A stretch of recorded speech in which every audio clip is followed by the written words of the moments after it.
just big enough. The weather became volatile. While the mountains could be seductive, they were also amoral. Little of use could be grown. There were creatures, grizzly bears, black bears, mountain lions, capable and willing to eat him.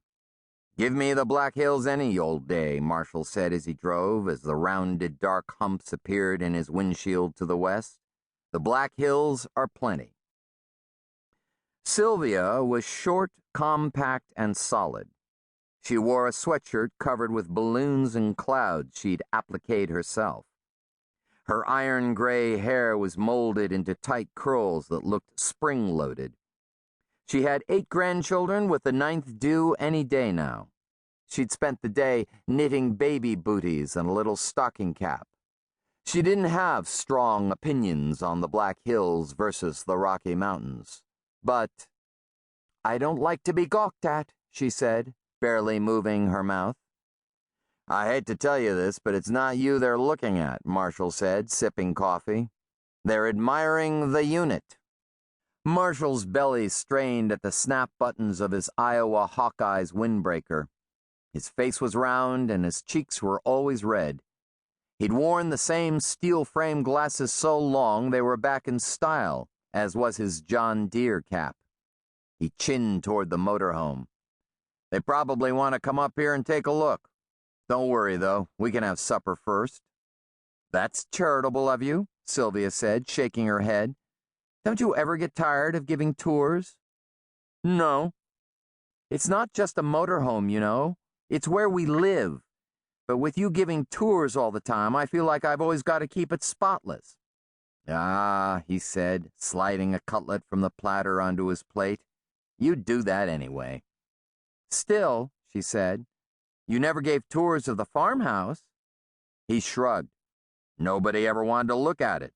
It's just a house, sweetie. Nothing special about a house." Said Sylvia heatedly, "A house where we raised 8 children." "You know what I mean," he said. "Hey, good pork." "Oh dear," she said. "Here they come again." The dark SUV with the Illinois plates didn't proceed all the way up the drive to the campsite, but it braked to a stop just off the access road. Sylvia could see 2 people in the vehicle, 2 men it looked like, and maybe someone smaller in the back. A girl? She glared her most unwelcoming glare, she thought. It usually worked. This time, though, the motor shut off and the driver's door opened. "At least they didn't drive in on top of us," she said. "Good campground etiquette," Marshall said. "But they could have waited until after our supper." "You want me to tell them to come back later?" "What?" she said with sarcasm, "and not give them a tour?" Marshall chuckled and reached out and patted Sylvia's hand. She shook her head. Only the driver got out. He was older, about their age or maybe a few years younger, wearing a casual jacket and chinos. He was dark and barrel-chested, with a large head, slicked back hair, and warm, dark eyes. He had a thick mustache and heavy jowls, and he walked up the drive rocking side to side a little, like a B-movie monster. "He looks like somebody," Sylvia said. "Who am I thinking of?" Marshall whispered, "How would I know who you're thinking of?" "Like that dead writer, you know." "Lots of dead writers," Marshall said. "That's the best kind, you ask me." "Sorry to bother you," the man said affably. "I'm Dave Stenson. My friends in Chicago call me Stenko." "Hemingway," Sylvia hissed without moving her lips.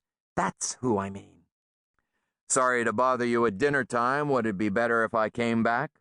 Stenko said, pausing before getting too close. Before Sylvia could say yes, Marshall said, "I'm Marshall, and this is Sylvia. What can we do for you?" "That's the biggest darned motorhome I've ever seen," Stenko said, stepping back so he could see it all from stem to stern. "I just wanted to look at it." Marshall smiled and his eyes twinkled behind thick lenses. Sylvia sighed. All those years in the cab of a combine, all those years of corn, corn, corn. The last few years of ethanol.